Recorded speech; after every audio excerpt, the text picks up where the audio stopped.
Aujourd'hui dans Suivez le guide, l'église prend de la hauteur.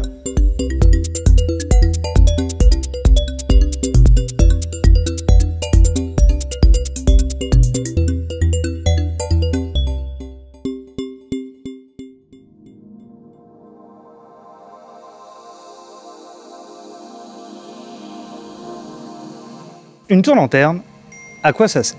Dans l'appellation tour-lanterne, on a d'un côté une tour et de l'autre une lanterne. La tour-lanterne, c'est tout simplement ce qui va permettre à la lumière naturelle de rentrer dans les églises romanes.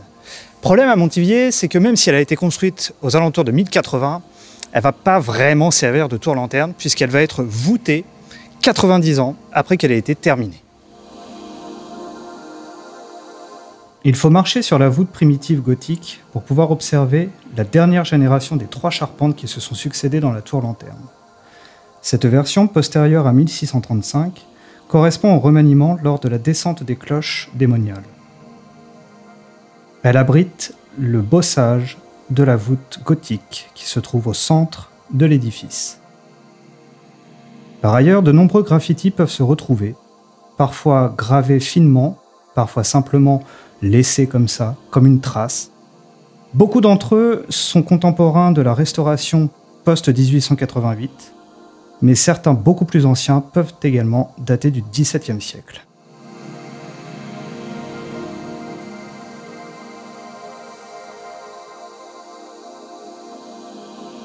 Nous quittons les 24 mètres de haut de la tour-lanterne pour maintenant accéder aux 36 mètres du clocher. Nous verrons que ce clocher est finalement un clocher à plusieurs élévations, 3 sont sculptés, mais petite particularité, la flèche du XIIIe siècle, vous la verrez cette fois-ci de l'intérieur. Il faut emprunter un escalier de 2 coudées de large, soit 96 cm, pour accéder aux différents niveaux de la tour. Le 3e étage de la tour nord correspond à l'endroit où celle-ci s'arrêtait lors de la création de l'église qui possédait 2 tours de façade. Le dernier plancher correspond exactement à l'ancienne version de la flèche de pierre. La flèche de pierre actuelle a été élevée par les paroissiens au XIIIe siècle. Dans la nuit du 11 novembre 1888, un incendie ravage l'église de Montivier.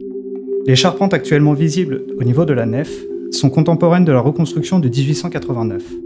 Il n'y a plus rien d'origine par rapport au voûtement roman, à part les chapiteaux que l'on peut voir en haut des colonnes.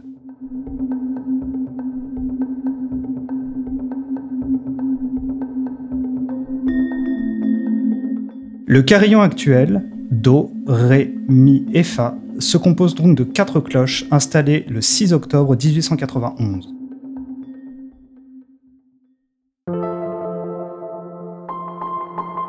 Particularité de l'église de Montivier, elle possède 2 toits.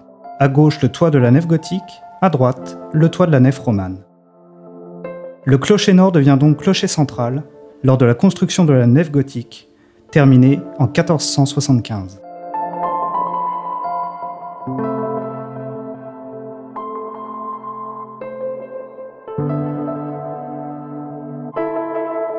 C'est depuis le toit de l'église que nous vous donnons rendez-vous pour la semaine prochaine.